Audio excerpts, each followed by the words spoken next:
Hermanos, que Dios les bendiga. Muy buenas noches. Bienvenidos sea cada uno de ustedes a nuestro tiempo de estudio en este día miércoles, en esta noche. Qué bueno que usted ya se ha conectado, qué bueno que usted ya ha dispuesto su tiempo en esta noche para nuestro estudio del día de hoy. Me da gusto verlo conectado. Me da gusto también que el día de hoy empezamos con un nuevo tema. La semana pasada hemos terminado ya con nuestro estudio acerca del profeta Jonás. Un estudio muy interesante. Mencionamos muchas cosas acerca del profeta Jonás. No terminamos de mencionar todas. Pero bueno, comentaba la semana pasada que el día de hoy vamos a seguir hablando acerca de Nínive. Ya no de Jonás, pero sí de la ciudad de Nínive. Comenzamos con un nuevo estudio y el día de hoy vamos a empezar a estudiar al profeta Nahum, que tiene que ver, que está ligado con la ciudad de Nínive, por así decirlo, la segunda parte de la historia. Entonces vamos a iniciar con una oración en este tiempo y vamos a empezar con nuestra sesión de estudio acerca de el profeta Nahum. Padre, te damos gracias en esta noche porque tú estás con nosotros, porque nos permites estar ya listos y dispuestos aquí a través de esta transmisión para, Señor, conocer qué es lo que tú quieres hablar a nuestros corazones por medio de tu palabra. Gracias por cada uno de mis hermanos que ya ha dispuesto su tiempo. Gracias porque, Señor, tú nos has permitido terminar el estudio del profeta Jonás. Y el día de hoy nos permites iniciar con el estudio del profeta Nahum. Pedimos, Señor, que nos des de tu entendimiento, que nos des de tu guía para comprender qué es lo que tú quieres hablarnos en esta noche. Pido, Señor, por esta sesión de estudio, la ponemos en tus manos, pidiéndote, Señor, que tú nos ayudes a comprender qué es lo que dice tu escritura. En el nombre de nuestro Señor Jesucristo, te damos a ti toda la gloria y la honra. Amén. Entonces, hermanos, comenzamos con nuestra sesión de estudio acerca del profeta, el profeta Nahum. Y bueno, comenzando, vemos esta frase acerca de un comentarista en cuanto a la escritura. Él menciona, dice, las descripciones que da Nahum son elegantes y vívidas en sobremanera. Y el libro merece un lugar entre lo más exquisito de la literatura del Antiguo Testamento. A pesar de que es un libro cortito, solo tiene 3 capítulos, tiene muchísima información valiosa, tiene muchísima información acerca del Señor, muy muy valiosa. Que sea cortito no quiere decir que sea menos importante. Esto lo mencionábamos cuando hablábamos de la diferencia entre los profetas mayores y los profetas menores. La única diferencia que hay es el tamaño, la extensión que estos tienen. No quiere decir que los profetas menores sean menos importantes que los profetas mayores. Simplemente llevan este nombre por la cantidad de capítulos que abarcan. Y una muestra de esto es Nahum. Nahum es cortito, tiene 3 capítulos, pero en estos 3 capítulos nos da una enseñanza muy grande acerca de la personalidad del Señor, específicamente en cuanto a su santidad y a su justicia. Entonces, la breve profecía de Nahum, aunque escrita en hebreo, contra la capital de una potencial mundial gentil que era Nínive, o sea, el imperio asirio. Continuamos hablando de Nínive. No es un tratado nacionalista, sino que es una denuncia a la tiranía, al militarismo desenfrenado, a la maldad, específicamente a lo que tiene que ver con el pueblo de Dios, que era parte de lo que mencionábamos con el profeta Jonás. Aunque ya no hablamos directamente de Jonás, varias de estas cosas tienen que ver porque están hablando a la misma ciudad. Y bueno, son momentos diferentes, pero están hablando al mismo lugar. Mencionaba entonces que el profeta Jonás, hasta cierto punto veíamos una actitud muy patriótica, muy nacionalista de su parte al no querer ir a predicarles el evangelio porque eran gente muy mala. Estaba en su derecho y era cierto, eran gente muy mala, realmente malvada. Y esa era su razón de no querer ir. En este caso vemos a Nahum en una situación diferente, de igual manera denunciando el pecado de Asiria, denunciando el pecado de Nínive, pero en este caso ya no es una posición nacionalista. La parte de Jonás era porque no quería que les hicieran más daño del que ya les habían hecho en tiempos anteriores. Por eso no quería que les perdonaran. En este caso, Nahum, en un tiempo diferente, porque no es el mismo tiempo el de Jonás y el de Nahum, es un tiempo diferente, esto lo vamos a ver más adelante, viene ya con un mensaje distinto de parte del Señor. No en una actitud patriótica como la de Jonás, sino una actitud reverente venida de parte del Señor. Y sí, tenía que ver con lo que el pueblo ninivita había hecho en contra del pueblo de Dios. Aunque Dios usa pueblos paganos para castigar la apostasía y pecado de su pueblo, la herramienta en sí también está expuesta al castigo. Y esto lo vemos porque Dios utilizó al pueblo asirio específicamente, el pueblo de Israel, porque recordamos que el reino de Israel, el pueblo de Dios, fue dividido en dos partes, la nación de Israel y la nación de Judá. Las dos naciones tuvieron castigo de parte del Señor por su pecado. Esto lo vemos en los libros de Crónicas. Y también en los libros de Reyes vemos esta división específicamente. Entonces, lo que pasa aquí es que, bueno, ellos pecan contra el Señor, ellos cometen pecado y el Señor les manda juicio, les da un castigo por su pecado. Lo que pasa con la nación de Israel es que ellos son llevados en cautiverio a la nación de Asiria, que la capital era Nínive. Ellos son llevados en cautiverio a Asiria. Y Dios los utilizó a ellos para... Dios utilizó a la nación de Asiria para llevar un castigo sobre su pueblo a causa de su pecado. Y por el otro lado vemos al pueblo de Judá, que es a la nación de Judá, que es llevada en cautiverio a el imperio babilónico. Entonces, estos dos imperios gentiles, paganos, idólatras, fueron utilizados por el Señor para ejecutar juicio y disciplina a su pueblo. Más tarde, estas dos naciones de todas maneras estuvieron expuestas a la ira del Señor por su propio pecado y tuvieron su castigo y su juicio. Lo que pasa con la nación de Asiria es que ellos son conquistados por el imperio babilónico. Y después, años más tarde, varios años más tarde, el imperio babilónico es conquistado por el imperio medo-persa. Dios ejecuta su juicio por su pecado, no por lo que como tal le habían hecho a su nación, no, sino como un desquite. Ustedes atacaron a mi pueblo, pues ahora les toca esto, no, sino por su propio pecado es que el Señor manda juicio y castigo a estas naciones, en este caso a Siria. En esta pequeña profecía de condena, el autor demostró un lenguaje vigoroso y memorable, que el Dios de la nación a la que los asirios habían desaparecido era de hecho el artífice y controlador de todo destino humano. No fue específicamente que fuera contra su pueblo, sino que habían cometido pecado. En este caso fue a su pueblo. Entonces Dios ejecuta este juicio a la nación de Asiria. Ante su justicia, incluso la mayor potencia mundial, ante la justicia del Señor, se someterá en vergüenza y humillación. La gente más poderosa del mundo, cualquier persona incluso, está bajo la autoridad del Señor. Tarde o temprano todos estaremos rendidos delante del Señor. Para el Señor, pues todos somos iguales como personas en general. Todos, tarde o temprano, estaremos rendidos delante del Señor.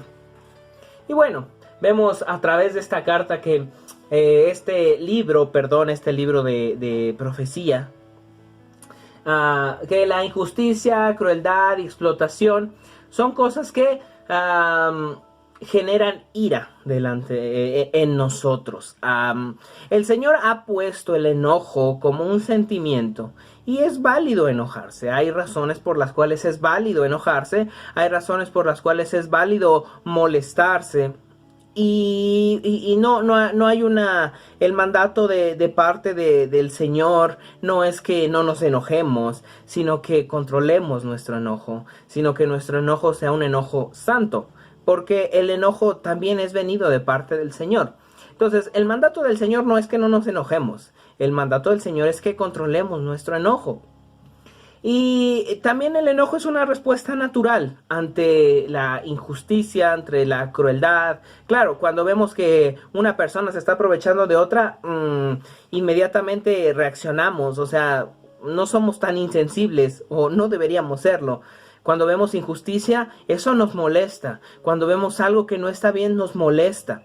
Es una reacción natural, es un sentimiento que Dios puso en nosotros. Ya nosotros siendo creyentes, cuando escuchamos a alguien que habla mal acerca del Señor, eso nos provoca molestia, nos provoca enojo, nos provoca ira. Cuando vemos incluso pues no sé, cuando sí se habla mal del Señor, cuando se hablan acerca de herejías o se habla burlas acerca del Señor, eso nos provoca un enojo venido de Él.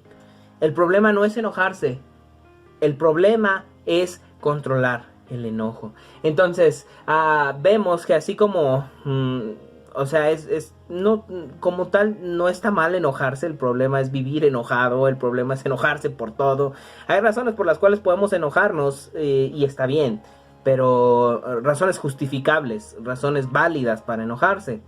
No porque hay razones injustas o razones que no valen la pena. Ese es el problema del enojo, que a veces nos enojamos por cosas que no deberíamos.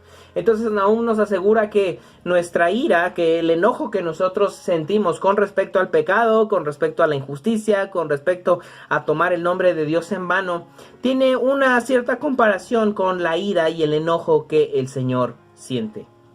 Porque Dios es un Dios que se aira.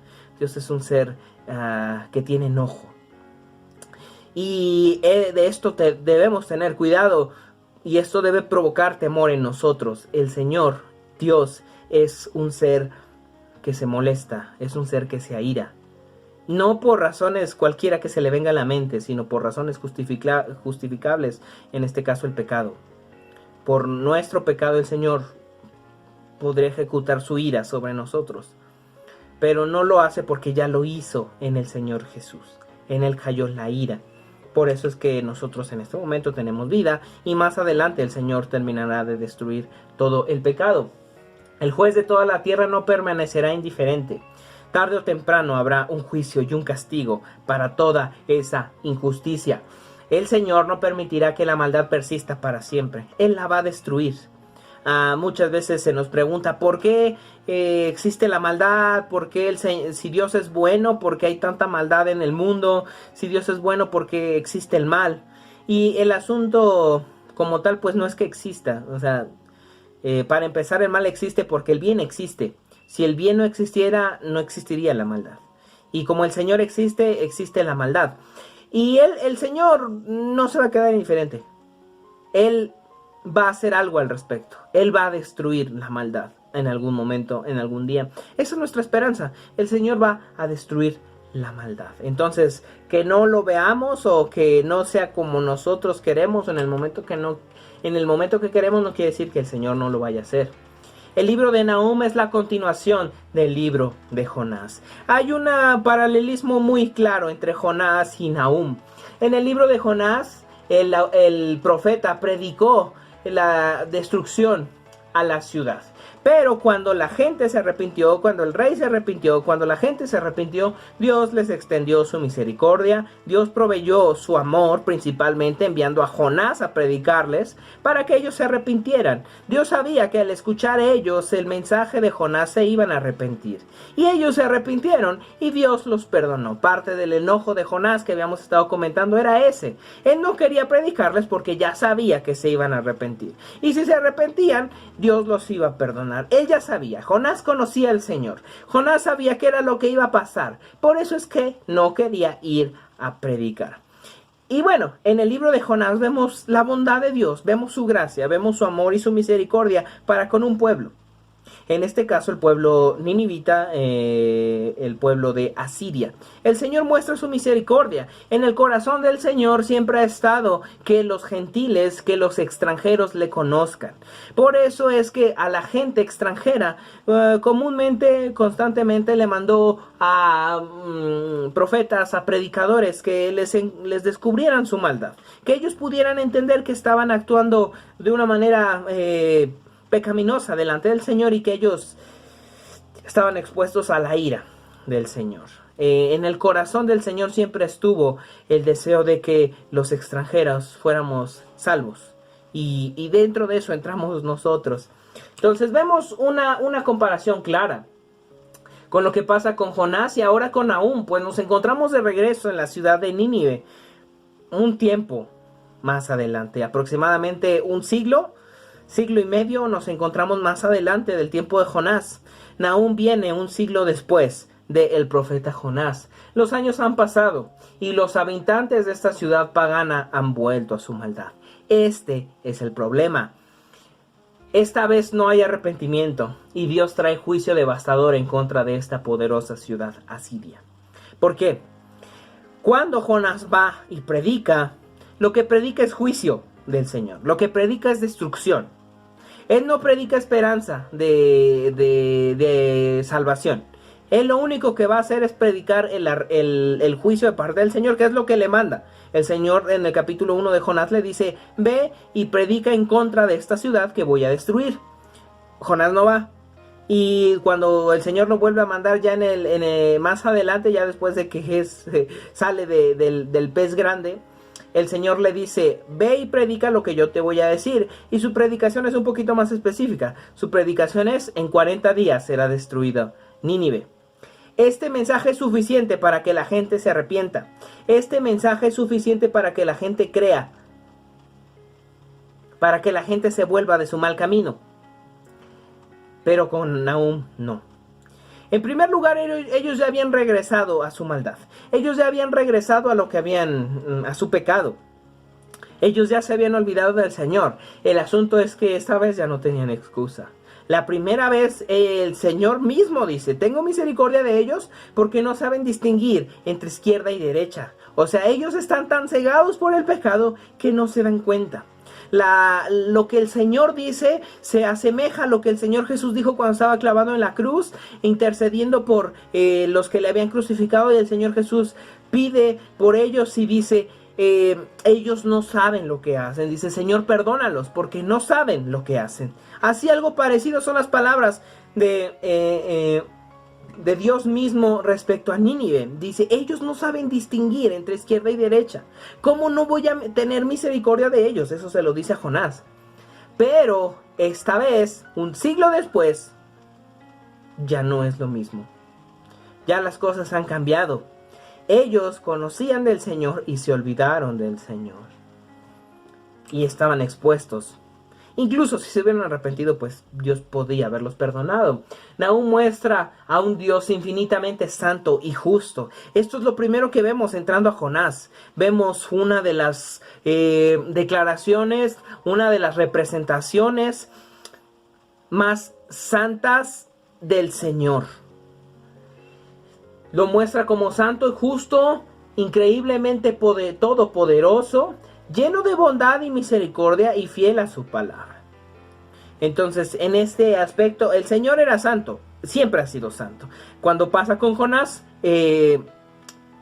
la razón del por qué va a predicarles es porque ellos están actuando en contra de la santidad de Dios. Y ellos se arrepienten, ellos lo entienden. Pero esta segunda vez que igualmente están actuando en contra de la santidad de Dios, ya es con conocimiento, ya es con plena conciencia de que lo que están haciendo está mal. Vamos a ver entonces aquí, empezamos leyendo unos primeros versículos de Nahum. Nahum en el capítulo 1. Vamos a ponernos en la versión que había estado utilizando, que es la Nueva Biblia Viva.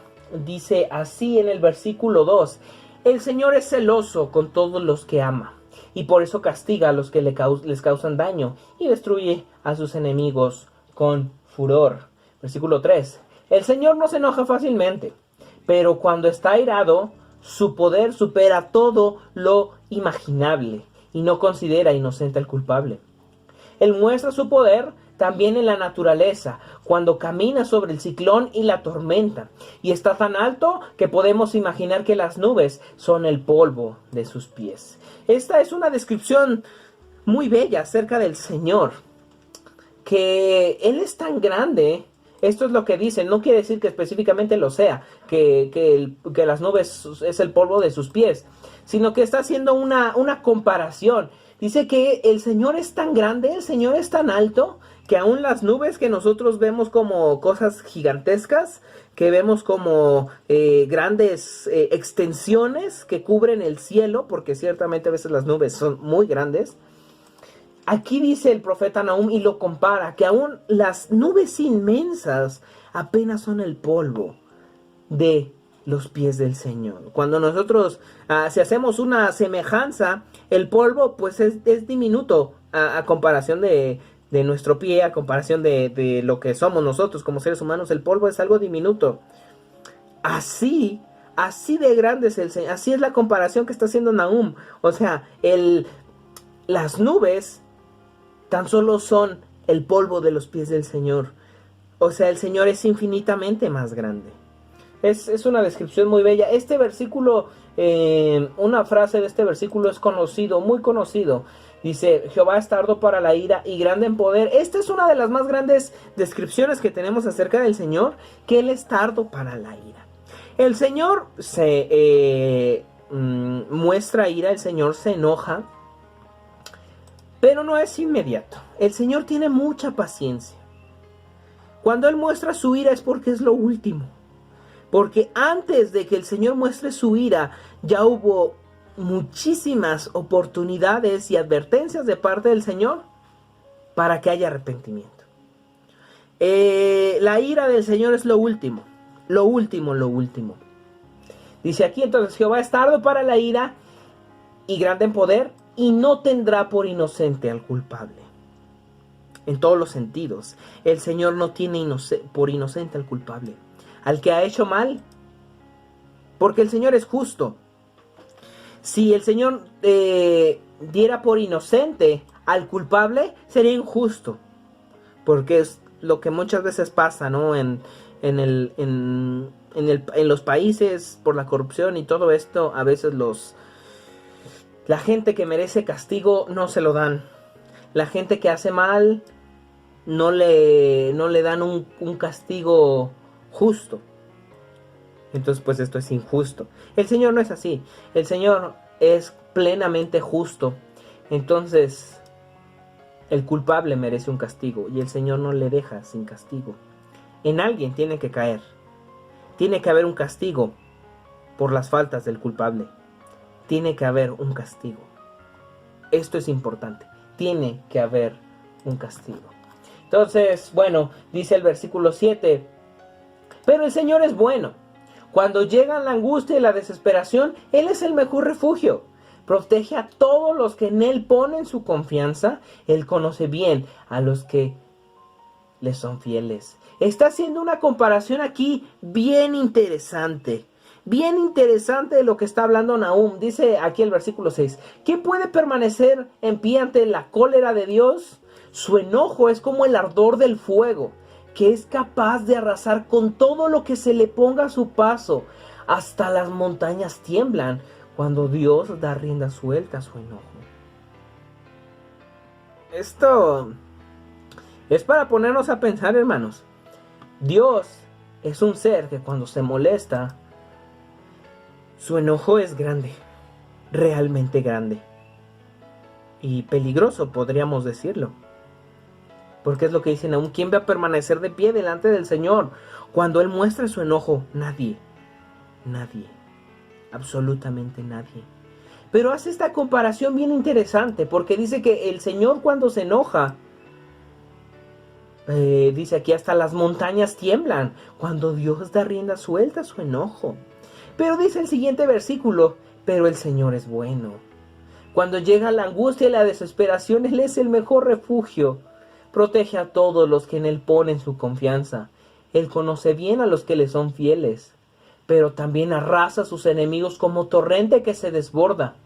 hasta de noche perseguirá a sus enemigos.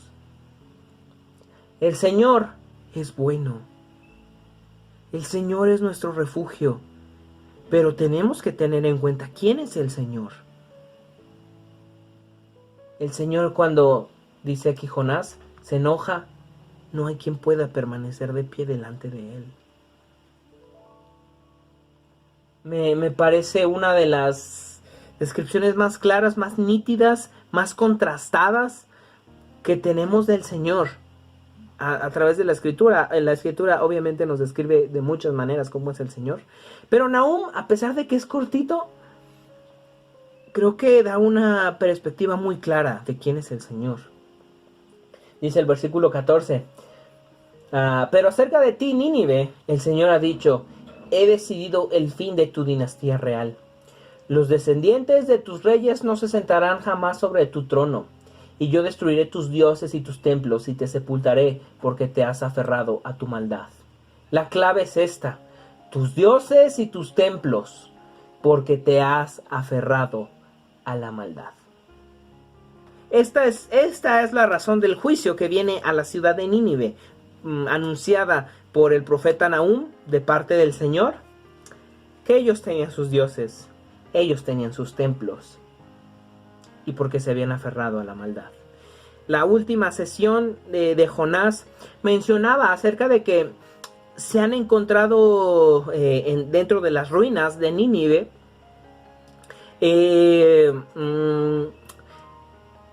¿cómo decirlo? Se han encontrado evidencias, se han encontrado cosas que quedaron del imperio, cosas que quedaron de la ciudad de Nínive.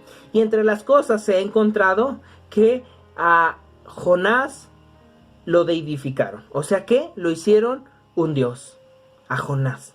Y a Jonás le empezaron a rendir adoración. Por lo que pasó con él y porque él trajo como sabiduría de parte de Dios a los hombres. Ellos empezaron a adorar la figura de Jonás. Obviamente Jonás ya no estaba ahí. Jonás muy probablemente ya se había muerto, porque ya habían pasado 100 años de que Jonás había estado ahí. Jonás muy probablemente ni siquiera supo lo que pasó. Pero sí que a Jonás se le había hecho un hombre importante, de tal manera que era como un dios para los ninivitas. Entonces, esto tiene que ver con la razón del por qué Dios manda este juicio y castigo esta vez al pueblo de Nínive. Dice aquí: yo destruiré tus dioses y tus templos, porque te has aferrado a la maldad. A pesar de que se habían arrepentido, sí, lo hicieron, pero tiempo más tarde, porque fueron 100 años, fueron algunas generaciones, los hijos de los que se arrepintieron, y quizá los hijos de los que se arrepintieron, ya no siguieron con eso. Puede ser que los hijos sí, pero eso se perdió. No hubo una predicación de los padres a los hijos. No hubo una transmisión del mensaje. Y por eso es que la maldad se hace más grande. Se entregan a la maldad y la maldad es aún mayor de la que habían cometido anteriormente. Entonces, bueno, esto tiene que ver con de lo que trata en general el libro de Nahum. Y vamos a empezar a hablar un poquito acerca de Nahum. Su nombre significa consolación. Y la verdad es que casi no se sabe nada de él. Solamente la poca información que él nos da al comenzar la profecía. Su identificación como habitante de Elcos no nos dice mucho realmente, ya que a ciencia cierta se desconoce dónde se encontraba este pueblo. Entonces vamos a ver el 1:1, dice así: estas son las visiones que Dios le dio a Nahum, que vivió en Elcos, acerca de la inminente destrucción de Nínive. Ya no hay, es toda la información que nos provee el mismo autor acerca de sí mismo.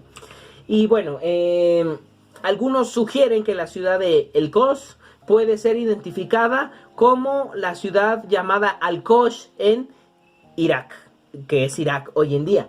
Si esto fuera así, es probable que Nahum fuera algún descendiente de los exiliados israelitas en Asiria. Entonces Nahum estaba familiarizado completamente con el imperio y con lo que estaba pasando, y por eso puede ser que Dios lo haya escogido para llevar este mensaje.